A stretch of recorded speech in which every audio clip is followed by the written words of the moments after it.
I'm sitting here in my living room, the soft hum of the old clock my late husband built, marking time's passage.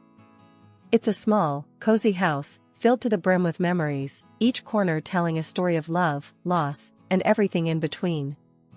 My name's Margaret, but everyone close calls me Maggie. I'm 69 years young, a retired school teacher who's seen her fair share of life's ups and downs. My son, Jack, is a strapping lad of 42. Married for more than a decade, he's got a daughter, Lily, who's as bright and lively as a 10-year-old can be. Then there's Emily, my daughter-in-law. Our relationship's been, well, complicated, to put it mildly. Mom, you sure you don't need anything else done around here? Jack's voice pulls me from my thoughts as he stands in the doorway, concern etched on his face. I shake my head, offering him a smile. I'm all set, sweetheart. This old house is holding up just fine, thanks to your dad's handiwork. He nods, though I can tell he's not entirely convinced. All right, but if you need anything, you call me, okay? Don't bother with Emily, you know how she gets. I sigh. Jack, she's your wife. I don't want to cause any trouble between you two. He shrugs, a bit of frustration showing. Yeah, well, things have been tense. But we'll manage. We always do. The conversation shifts to lighter topics, Jack filling me in on Lily's latest school project and Emily's plans for the weekend. But there's an unspoken tension in the air, a distance that wasn't there before.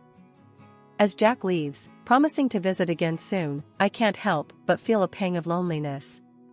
The house feels emptier without the laughter and chaos that used to accompany my son and his family's visits. The phone rings, shattering the silence. It's Emily, her voice icy as she speaks. Margaret, I need you to watch Lily tomorrow. Something's come up. I bristle at her tone, but my love for Lily wins out. Of course, I'll watch her. She's my granddaughter, after all. Emily's reply is curt, a simple thanks, before she hangs up. I stare at the phone, a mix of sadness and frustration churning within me. What happened to the days when Emily would chat with me about recipes and gift ideas for Jack? When did everything become so transactional?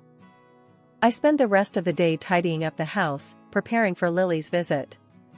It's in these quiet moments, surrounded by the love and care that went into building this home, that I find my strength. This house, built on memories, stands as a testament to the life my husband and I built together. And no amount of tension or harsh words can take that away from me. Back in the day, life was simpler, or so it seemed. I was still teaching, shaping young minds, while my son Jack was just starting to make his way in the world. Emily entered our lives like a whirlwind, full of ideas and ambition, which I admired, even if we didn't see eye to eye on everything. Mom, I want you to meet Emily, Jack had said, his eyes shining with that look of love I hadn't seen in a long while. I think she's the one. I remember meeting her for the first time. She was outspoken, a stark contrast to the quiet steadiness of my Jack.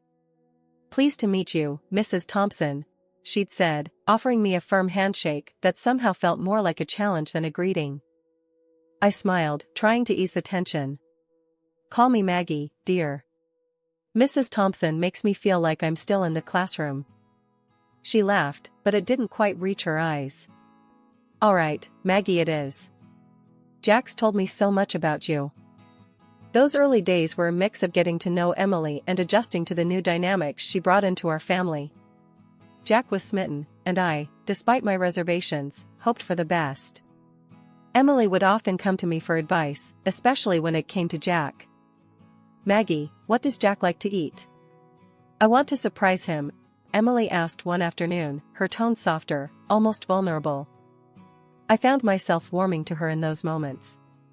He loves beef stew, the way his dad used to make it. I can show you if you like. And so, we cooked together, a tentative peace forming between us. But it wasn't always easy. Emily had strong opinions, especially about how Jack should be advancing his career, which often led to heated discussions. Jack needs to be more ambitious, Maggie, Emily would say, her frustration evident. He's too comfortable here, too stuck in his ways. I'd bristle at her words, defending my son. Jack's doing just fine. He's building his life, his way. Not everyone needs to chase after money and status. She'd sigh, rolling her eyes. You don't get it. We need more if we're going to make something of ourselves. Despite these clashes, I saw how she pushed Jack, how they grew together. When Jack landed a well-paying job and later started his own business, I couldn't help but feel a grudging respect for Emily's drive. Yet, as their fortunes changed, so did our relationship. The visits became less frequent, the conversations more strained. Emily's requests for my help or advice dwindled until they stopped altogether. I missed my granddaughter terribly in those days. Lily was a bright spark, always eager to learn, to explore. I cherished the moments she'd spend with me, her laughter filling the house with joy. Why doesn't Grandma come over anymore? I overheard Lily ask her parents one day, her voice tinged with confusion and sadness. Jack was quick to reassure her. Grandma's always welcome, sweetheart. We've just been busy, that's all. But Emily's response was cooler, more distant. Your grandma has her own life, Lily. We can't expect her to be around all the time. I bit my tongue, refusing to let the hurt show. Instead, I focused on the love I had for my family, holding on to the hope that things would improve. It was Lily's 10th birthday, a milestone I'd been looking forward to for months. I had a special gift picked out, a book of fairy tales I knew she'd love, each story carefully chosen to spark that bright imagination of hers. But then, the unexpected happened. I didn't get an invite to the party. Not a call, not a message, nothing. It was as if I'd suddenly become invisible to them. Puzzled and hurt, I picked up the phone and dialed Jack's number. He answered on the second ring, his voice cheerful yet harried. Hey, Mom. What's up? Jack, I was just wondering about Lily's birthday. Is there a party planned? I tried to keep my voice light, but a note of disappointment must have crept in. There was a pause, then, what do you mean? Emily sent you an invite weeks ago. She said you told her you couldn't make it. Said you had other plans? My heart sank. No, Jack, that's not true. I didn't receive anything. I wouldn't miss Lily's birthday for the world. I could hear the confusion in his voice as he replied, That's weird. I'm sure there's been some misunderstanding. I'll talk to Emily and get back to you. But he never did get back to me about it. The next day, through the grapevine of small-town gossip, I found out the party was happening at their house, not out of town as I'd been led to believe. Feeling a mix of anger and sadness, I decided not to confront them about it. Instead, I dropped off the gift at their doorstep early in the morning, hoping Lily would at least know I'd thought of her. A few days after the party, I bumped into Karen, a neighbor, at the grocery store. She was all too eager to spill the details of the party, not realizing I hadn't been there. Oh, Maggie, it was such a lovely do. Emily outdid herself this time. Shame you couldn't make it, though. Lily kept asking for you. Karen chattered on, unaware of the hurt her words inflicted. I forced a smile, thanking her for the update, and quickly made my excuses to leave. The walk home felt longer than usual, each step heavy with the weight of betrayal. The situation gnawed at me until I couldn't take it anymore. I needed answers. So, I called Jack again, this time more determined. Jack, we need to talk about Lily's birthday, I said, cutting straight to the chase. There was a heavy sigh on the other end. Mom, now's not a good time. We're swamped with orders at work, and Emily's not been feeling great. I persisted. I understand, but I need to know why I was told the party was somewhere else when it wasn't. Why was I lied to, Jack? There was a long pause, then Jack's voice, weary and a bit defensive. Mom, it's just. Emily thought it would be easier this way. She felt the dynamics have been a bit off lately and didn't want any awkwardness at the party. I felt a rush of anger and disbelief. So, you decided to exclude me? To lie to me? Is that how we're solving problems now? Mom, I'm sorry. I didn't know what else to do. Emily, she's got a way of seeing things, and sometimes it's just easier to go along with it. he tried to explain, sounding exhausted. I was too hurt to argue further. I see. Well, I hope it was worth it. I hope lying to your mother and excluding her from her granddaughter's birthday felt easier for you. Mom, please. Jack's voice cracked a little. It's not like that. But I didn't want to hear any more excuses. I have to go, Jack. We'll talk some other time. Hanging up, I felt a mixture of sadness, anger, and resignation. It was clear that my relationship with Emily, and now perhaps even with Jack, was more fractured than I'd realized. After the birthday mess, things went quiet. Too quiet. My house, cozy as it is, started feeling too big, too empty. That's when I decided to get myself a little company. A small dog, a bundle of energy and love. Named him Buster. The moment I laid eyes on him, I knew he was the one to fill the house with life again. I couldn't wait to tell Lily about Buster. She's always loved animals, and I thought this might just be the thing to get her to visit. Picking up the phone, I dialed their number, heart racing a bit as it rang. Grandma. Lily's voice, bright and cheerful, filled my ears the moment she picked up. How are you? Doing just fine, love. Guess what? I've got a surprise for you. A little dog named Buster, I said, unable to keep the excitement from my voice. Really? A dog? That's awesome. I want to see him. Can I come over? Her enthusiasm was music to my ears. Of course, sweetheart. Anytime you want, I replied, feeling a warmth spread through me. Turns out, I didn't have to wait long. That very afternoon, the doorbell rang.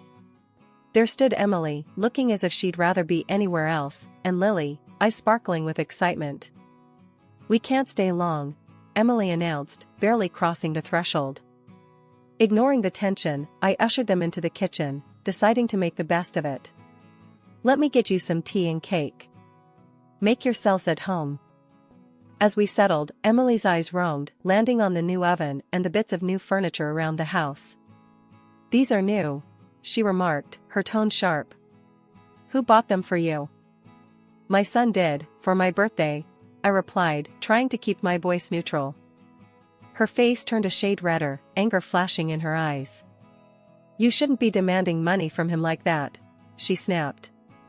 Before I could even think of a response, Lily came running in, a scratch visible on her arm. Emily saw it and lost it. That dog of yours bit my daughter, she accused, voice rising. He didn't bite me, Mom. I scratched myself outside, Lily tried to explain, but Emily wasn't having any of it. We're leaving. And we won't be back, Emily declared, dragging Lily away before I could even get a word in. Once they'd left, I felt a mix of anger and sadness. I needed some sense talked into me, so I called my sister, Carol. Carol, you won't believe what just happened, I started, recounting the whole ordeal. Carol, ever the voice of reason, listened quietly before speaking. Maggie, don't let it get to you. It's clear as day that dog didn't bite anyone. Emily's just looking for an excuse. But Jack won't even answer my calls now. And neither will they, I said, feeling defeated. Give it time, Maggie. They'll come around. And if they don't, well, you've got Buster and me. We're your family too, you know, Carol replied, her voice firm yet comforting. She was right, of course. Buster wagged his tail, looking up at me with those big, loving eyes. No words needed. He was here, and so was Carol. Maybe that was enough family for now. Thanks, Carol. I needed that, I said, feeling a bit better. Want to come over and meet Buster? I thought you'd never ask. I'll be right over, she replied, and I could hear the smile in her voice. Hanging up, I looked down at Buster, who seemed to sense my mood had lifted. Looks like it's just you and me, kid. And Carol, when she gets here. We're gonna be just fine. A year. A whole year without a word, without seeing their faces. The silence was deafening, the loneliness, a constant companion alongside Buster. Then, life threw another curveball, pneumonia.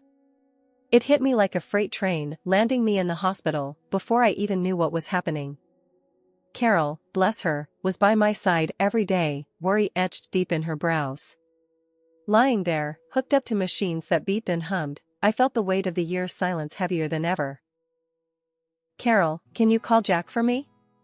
I asked, my voice barely a whisper. It was a long shot, but I had to try. She hesitated, knowing all too well the silence that had filled the void between us. But she nodded, pulling out her phone and dialing Jack's number. I listened, holding my breath, as she spoke. "Jack, it's Carol. Your mom's in the hospital. She's very sick." "Yes, pneumonia. She's asking for you." The pause that followed felt like an eternity.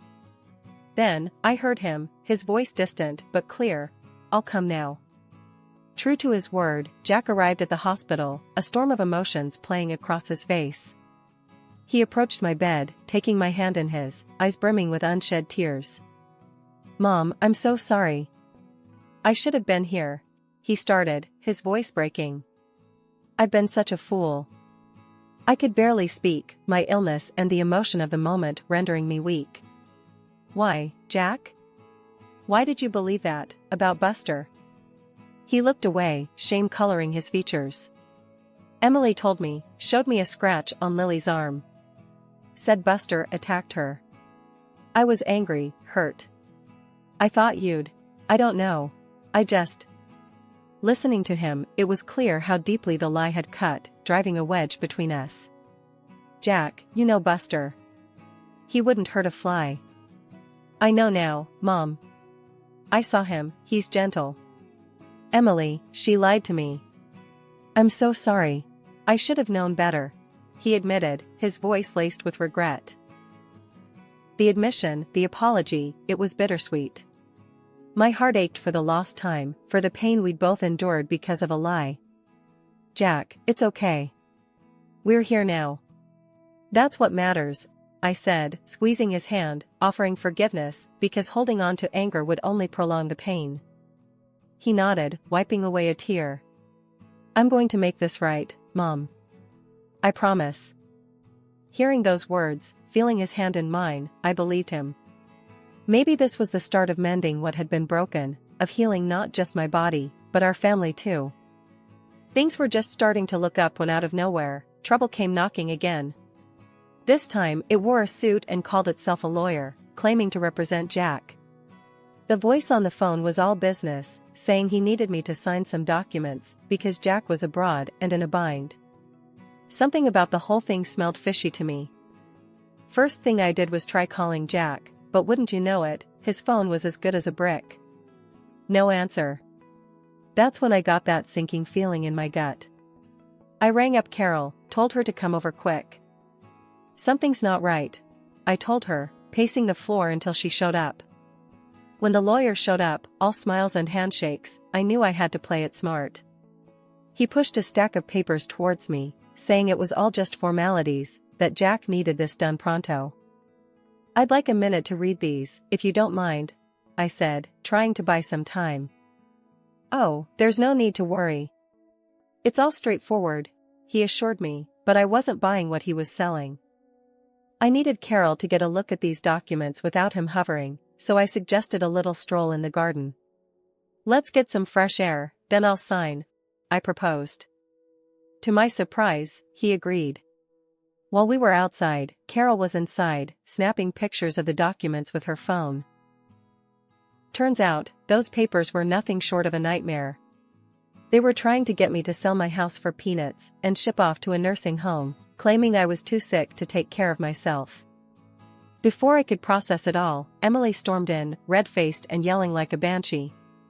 "Just sign the damn papers, Margaret. Don't make this harder than it has to be." I stood my ground, refusing to be bullied. "I'm not signing anything until I talk to Jack," I said firmly. That's when I called the police. Emily was livid, spewing lies about me having dementia, trying to paint me as some doddering old fool. The police showed up, and Emily switched gears, playing the concerned family member. But we had proof. I showed them the audio recording of the lawyer's spiel, and Carol showed them the photos she'd taken of the documents. Emily's tune changed real quick then. The police took her in for questioning, and the whole house of cards she'd been building came tumbling down. After the fiasco with the lawyer and Emily's plot being foiled, things started moving quickly. The police had enough evidence to start unraveling the tangled web of lies that had been spun around me. But the real turning point came when Jack finally got back from his trip abroad. He was shocked to learn about the chaos that had unfolded in his absence. Jack came straight to my house, a mix of worry and anger clouding his face. "Mom, I just landed and heard about what happened. Can you fill me in on everything?" I sighed, looking at my son, seeing the confusion and hurt in his eyes. "Jack, it's been a mess. That lawyer, the one Emily hired, tried to trick me into signing away the house. And if it weren't for your Aunt Carol, I might have fallen for it." Jack's face turned red with anger. "That's unbelievable. Emily told me she was just taking care of some family business while I was gone. I had no idea she was plotting something like this." Carol, who had been a rock throughout this ordeal, chimed in. "We caught everything on tape, Jack. And I took pictures of the documents they tried to get Maggie to sign. It's clear as day what their intentions were." Jack shook his head in disbelief. "I can't believe she'd go this far. To think, she used our daughter to further her lie. I'm going to confront Emily about this. She needs to explain herself." The confrontation between Jack and Emily was inevitable. He left our house, determined to get to the bottom of things. When he returned, he was alone, his expression somber. "Mom, Emily," she admitted to everything. "Said she felt cornered, that she didn't know what else to do. I told her it's over. We're getting a divorce. I can't be with someone who'd put my own mother through something like this." Hearing Jack's words, I felt a mix of relief and sorrow. Relief that the truth was finally out, but sorrow for the pain my son was going through. "Jack, I'm so sorry it's come to this. But I'm proud of you for standing up for what's right." Jack nodded, pulling me into a hug. "I should have listened to you sooner, Mom. I'm just glad you're okay." In the days that followed, we worked on healing the rifts that had formed. Jack was a frequent visitor, often bringing Lily along, who was overjoyed to spend time with Buster and me. The ordeal had brought us closer, reminding us of the importance of family and truth. After the storm comes the calm. That's how it felt once everything with Emily was settled. Jack got the divorce finalized, and though it was a tough period for him and Lily, they started to find their rhythm again. Life at the house felt fuller, happier with their frequent visits. It was like we were all breathing a bit easier, ready to welcome whatever came next with open arms. One sunny afternoon, as I watched Jack and Lily playing with Buster in the garden, I realized how much things had changed. Jack walked over, settling down beside me with a sigh. "Mom, I've been thinking," he started, watching Lily throw a ball for Buster. "I want to start fresh, maybe even move closer to you. What do you think?" I smiled, the idea warming my heart. "I think that's a wonderful idea. Having you and Lily nearby would be a dream come true." Lily ran over, breathless and laughing. "Grandma, did you see how fast Buster is?" Her eyes sparkled with joy, so much like her father's. "I sure did, sweetheart. He's got quite the sprint on him," I replied, hugging her close. As we sat there, chatting about school, friends, and all the little things in between, I couldn't help but feel a deep sense of gratitude. The ordeal we'd gone through had somehow brought us closer, strengthening the bond between us. Later that week, Carol dropped by for her usual visit. Over cups of tea, we reflected on the past few months. As the days turned into weeks, and the weeks into months, our lives found a new normal. Jack and Lily did move closer, just a few streets away, making spontaneous visits a regular occurrence. The laughter and love that filled my home were a balm to my soul, healing old wounds and bridging any gaps that had formed. One evening, as we all gathered for dinner, Jack raised his glass in a toast. To new beginnings, to family, and to a future filled with love and laughter. We've come through the storm, and now it's time to enjoy the sunshine. We all echoed his sentiment, clinking glasses and sharing smiles. It was a simple moment, but it held the weight of everything we'd endured and overcome together.